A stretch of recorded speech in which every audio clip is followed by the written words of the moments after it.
నీళ్లు కూలింగ్ నీళ్లు పోసిపెట్టున్నాను. ప్రతి ఆదివారం పీటర్తో దేవుడు మాట్లాడినట్టుగా ఉన్నాడు. పీటర్ తీసుకొచ్చి పెడుతున్నాడు. అక్కడ కూలింగ్ నీళ్ళు ఉన్నాయి. నువ్వు తాగిన కూలింగ్ నీళ్ళు, నువ్వు తాగిన కూలింగ్ అదే అక్కడ 2 బాక్సులు ఉన్నాయి. 2 బాక్సులలో ఒక బాక్స్లోనే కూలింగ్ నీళ్ళు ఉంటాయి. 2 ఉన్నాయా? ఓకే, తాగచ్చు. సంతోషంగా తాగండి. తాగేసిన తర్వాత కూర్చుంటే వాక్యం చెప్తాను. లోపల ఎవరైనా సాక్ష్యాలు దేవుడు గడిచిన దినాలలో, నెలలలో, వారాలలో ఈ పట్ల దేవుడు కార్యం చేస్తుంటే సాక్ష్యం చెప్పచ్చు. అవి సాక్ష్యాలు లేని ఎడల మనం దేవుని వాక్యంలోనికి వెళ్తాము. నీళ్ళు తాగిన వారు వచ్చి కూర్చున్నట్లయితే దేవుని వాక్యాన్ని మనం ధ్యానం చేసుకుందాం. ప్రియమైన వాళ్ళ బైబిల్లో నుంచి ఒక మాట చదువుకొని మన వాక్యంలోకి వెళ్ళిపోదాం.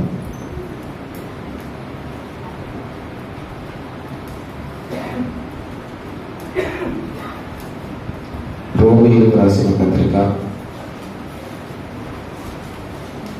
12వ అధ్యాయం 9వ వాక్యాన్ని బైబిల్ తీసిన వారు, నీ ప్రేమ నిష్కపటమైనదై ఉండవలెను, చెడ్డదానిని అసహించుకొని మంచి దానిని హత్తుకొని ఉండేది. ప్రార్థన చేస్తుంది. వారి గురించి వెళ్దాం. కృప కలిగిన మా తండ్రి, ప్రేమ కలిగిన మా ప్రభువా, ఎదిగిన ఈ శ్రేష్టమైన దినాన్ని బట్టి వందనాలు చెల్లిస్తున్నాను. ప్రభువా, గడిచిన దినాలు క్షేమకరంగా మాకిచ్చి మీరు లెక్కల నీళ్ళలో దాచి సజీవుల లెక్కలో సమభూమిలో నిలబెట్టి మీరు మమ్మల్ని ఆశీర్వాదకరంగా మారుస్తున్నందుకై వందనాలు చెల్లిస్తూ ఈ దినం ప్రభువా, మీరు మాకు ఇచ్చిన ఈ మంచి శుభకరణాన్ని బట్టి వందనాలు. నిలవబడిన నేను కేవలము మను లాంటి మనిషి. మీకు పరిశుద్ధమైన దేవుడు, ఆత్మైన దేవుడు కనుక మీరే మీ ప్రజలతో మాట్లాడండి. మీ వాక్యపు శక్తి, మీ వాక్యపు ఆశీర్వాదపు నిధి మీ బిడ్డలు పొందినట్లు సహాయం చేయండి. నన్ను మరుగుపరచండి. సులువు చటున మీ ముఖాన్ని కనిపింపచేయండి. మీ స్వరం మాత్రమే మీ బిడ్డలకి వినిపింపచేసి మీ నామానికే మహిమ తెచ్చుకోమని యేసుక్రీస్తు నామములో ప్రార్థన చేస్తున్నాను తండ్రి. ఆమేన్. హల్లెలూయా, హల్లెలూయా.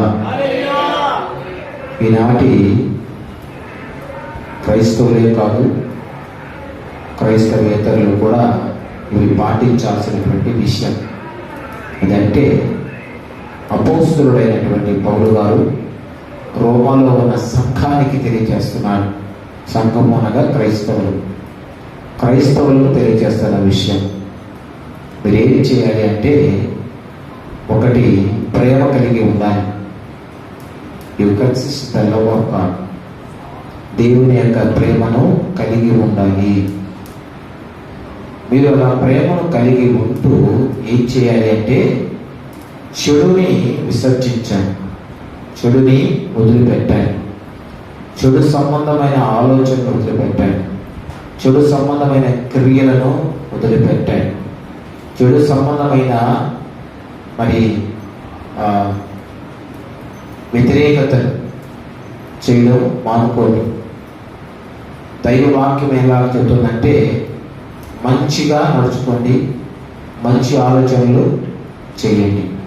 అలా ఉన్నప్పుడు మీరు దేవునితో సహవాసంగా సంబంధం కలిగి ఉంటారు అని అపోస్తలుడైనటువంటి పౌలు గారు రోమాలో ఉన్న సంఘానికి ప్రేమపూర్వకమైన హెచ్చరిక, ప్రోత్సాహకరపు మాటలు తెలియచేస్తూ ఉన్నాడు. ప్రియమైన వాళ్ళ, ఈ లోకాన్ని నిలబెట్టగలిగింది, ఈ లోకాన్ని కట్టగలిగింది ఏమన్నా ఉంటుందంటే అది ఒకటే ప్రేమ.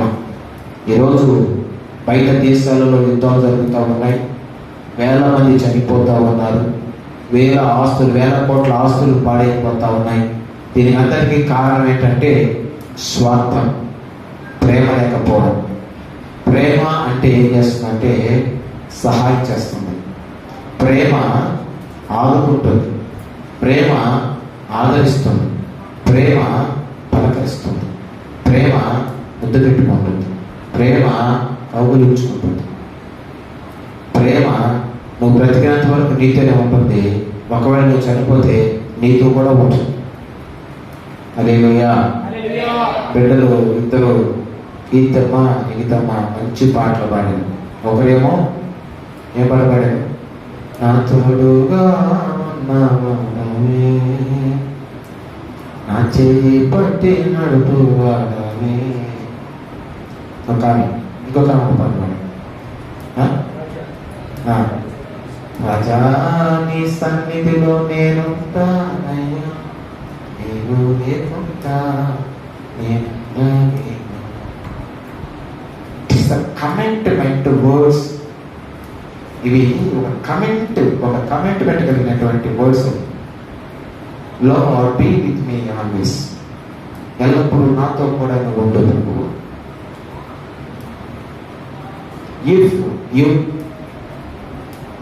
if you have no to me, I am nothing. నువ్వు కానీ ఏమి నాతో పాటు లేకపోతే నేనేమి చేయలేదు. ఐ డిడ్ నథింగ్ ఎనీథింగ్, నేను కూడా చేయలేదు. ఇవి ఒక కమిట్మెంట్ కలిగినటువంటి పాట. ఆ దైవ సేవకులు రాసేది ఆ పాట. రాసినటువంటి ఆ పాటలో ఎంతో ఆలోచన, ఆవేశము ఉంది. కాబట్టి ఇక్కడ మనం చూసినప్పుడు ఒక కమిట్మెంట్ అనేది ఉండాలి. క్రైస్తవులైన మనకి, ప్రభువులను నమ్మిన మనకి ఒక కమిట్మెంట్. అదేంటంటే ప్రేమించాలి. ఆజ్ఞలలో రెండవ ఆజ్ఞ కూడా you will go to love to your neighbour like you. నీ పొరుగువానిని ప్రేమించు. ఎలా అంటే నీ వలె. నువ్వు ఎలాగ నిన్ను ప్రేమించుకుంటావో, నీవు నిన్ను ఎలా ప్రేమించుకుంటావో, నువ్వు ఎలా ఉండాలని నువ్వు కోరుకుంటావో అలా ఇతరుల వల్ల ఉండాలని కోరుకో. It is the second command of Jesus Christ. యేసుక్రీస్తు వారు ఇచ్చినటువంటి ఆజ్ఞ మీరు గమనించారు. కాబట్టి చూసినప్పుడు విషయాలు చెప్తాను నేను. ఒక కుటుంబంలో వృద్ధురాలైన అత్త, యంగ్గా ఉన్నటువంటి కోడలు అంటే, ఈ అత్త అమ్మాయికి ఎన్నో మంచి సలహాలు ఇస్తూ అమ్మాయిని ప్రోత్సాహకరంగా చూసేది. అత్త ఆమెకి కావలసినవన్నీ కూడా తన కుమారుడు సంపాదించి పెట్టే విధంగా చేసి పెట్టింది. ఇంట్లో అన్నీ ఉన్నాయి, ఆల్ ఫెసిలిటీస్ ఏర్పాటు చేసింది అత్త. అన్నీ చేసిన తర్వాత అప్పుడు పెళ్లి చేసింది కొడుకుకి. అప్పుడు ఆ కోడలు వచ్చి ఇంట్లో కూర్చొని కొడుకు సంపాదించేటివన్నీ కూడా తింటా ఉంది, బాగుంది, లగ్జరీగా లైఫ్ అనిపిస్తూ ఉంది.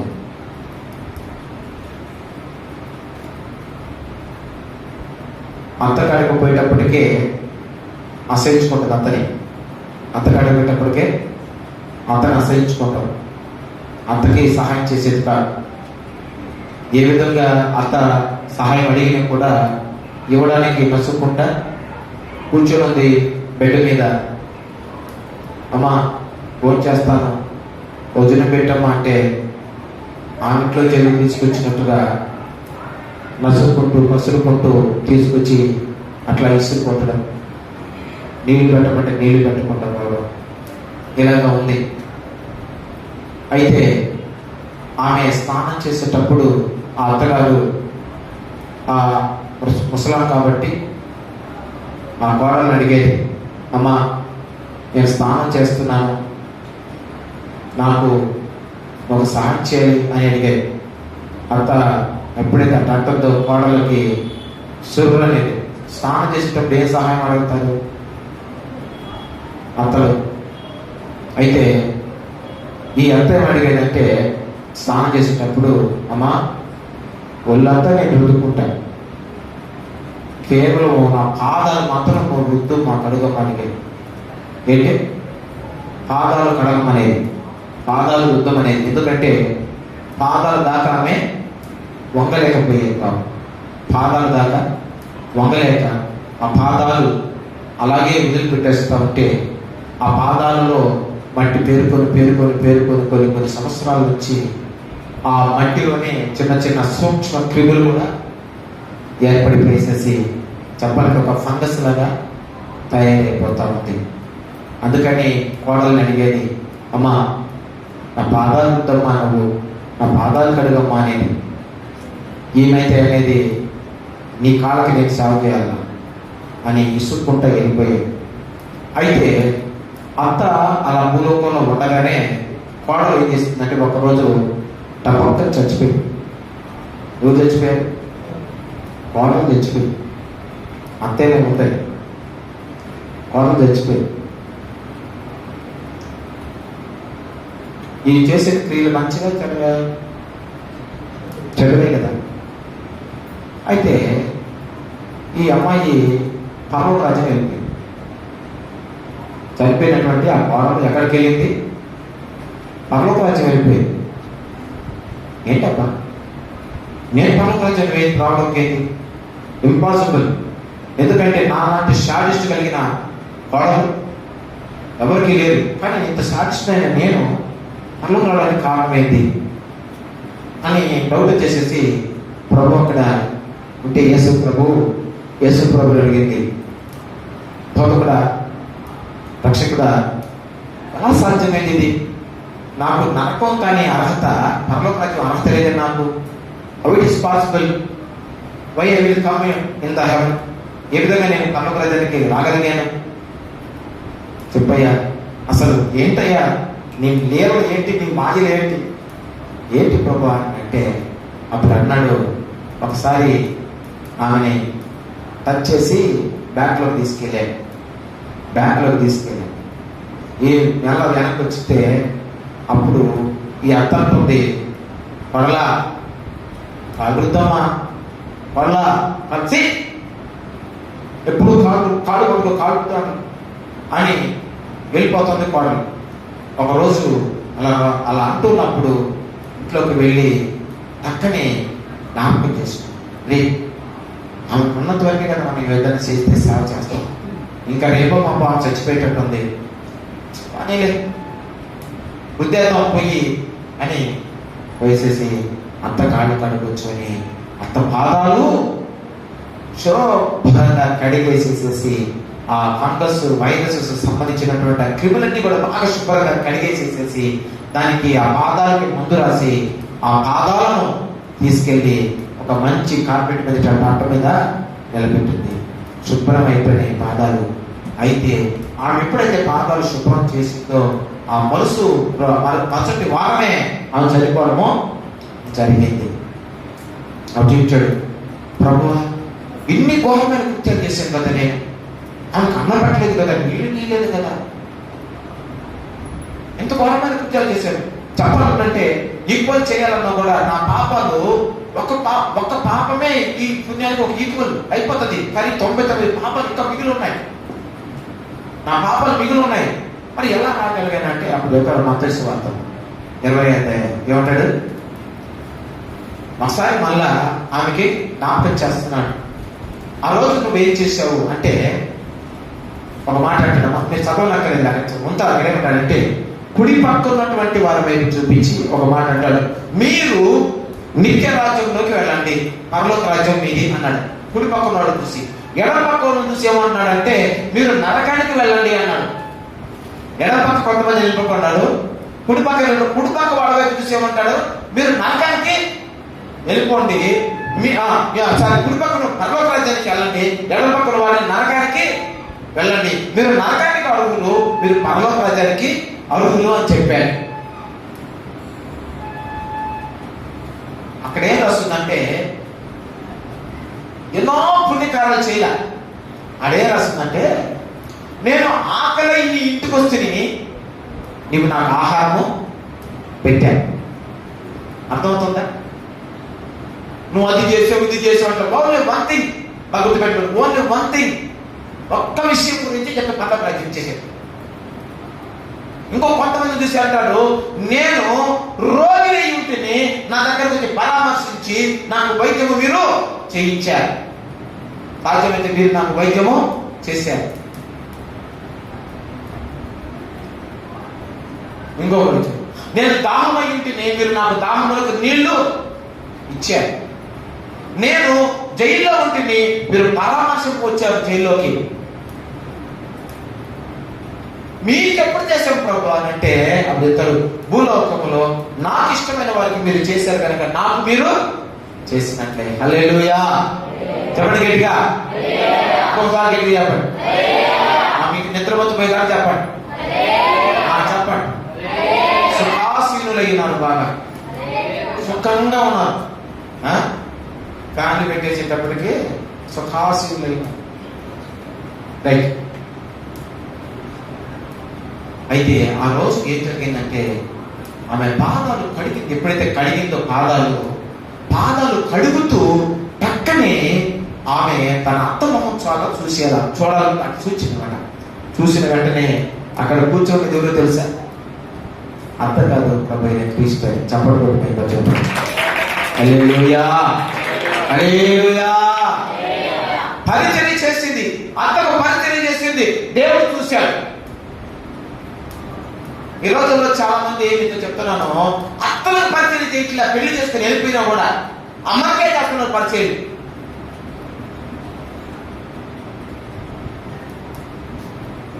గుర్తుపెట్టుకోండి, అత్తలు ఉండేవాళ్ళు అత్తలకి పరిచయం చేయాలా, అమ్మకి చేయకూడదు పరిచర్య. ఆ అమ్మాయికి ఎవరు చేయాలా, ఆ కోడలు చేయాలా. ఇది రూలు,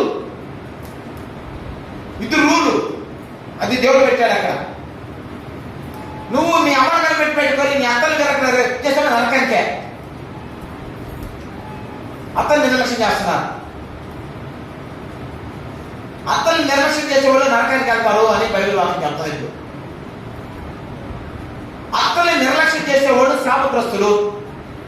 అత్తల్ని బాధ పెట్టేటువంటి వాళ్ళు చెప్పాలంటే కష్టాలు పడతారు.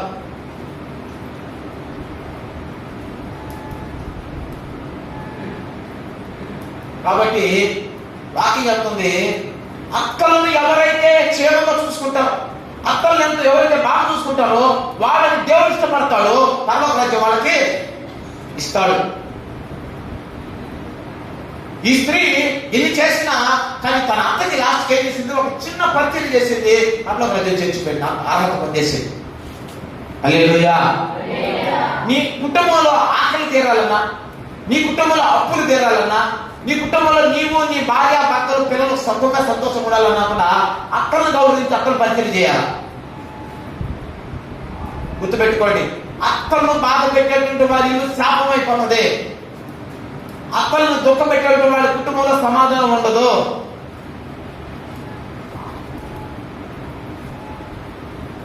అర్థమవుతుందా? కాబట్టి ప్రియమైన చూడండి, దేవుని వాక్యం రూతు గ్రంథం 2వ అధ్యాయం 10వ వాక్యం చూడండి. రూతు గ్రంథం 2వ అధ్యాయం 10వ వాక్యం. రూతు గ్రంథము 2వ అధ్యాయము 10వ వచనం.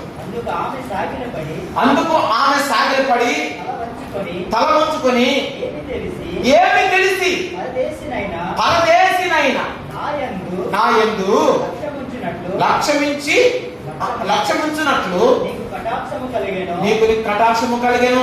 రూత్ అనే ఆమె బోయజ్ అంటుంది, ఏమని, అక్కడ లైన్ లోనే ఉండదు, ట్రాక్ మీదే ఉండదు, ట్రాక్ పక్క పోదాం, మళ్ళీ ట్రాక్ లో మళ్ళీ నేను ఇంజిన్ స్టార్ట్ చేస్తాను, అక్కడ ఉంటుంది.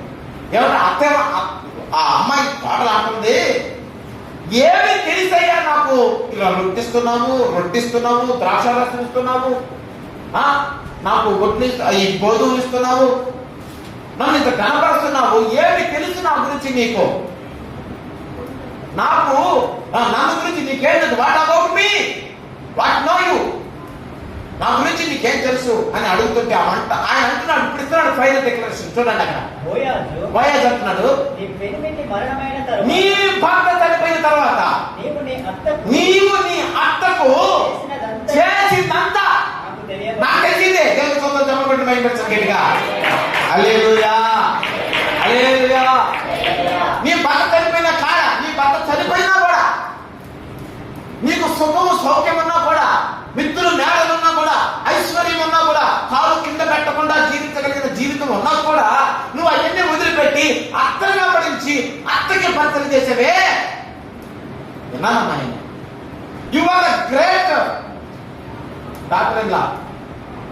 You are the great doctor in law. వాడలు నువ్వు సాక్షి ఇస్తున్నాడు. ఎవరు ఎక్కడ సాక్షి ఇచ్చేది?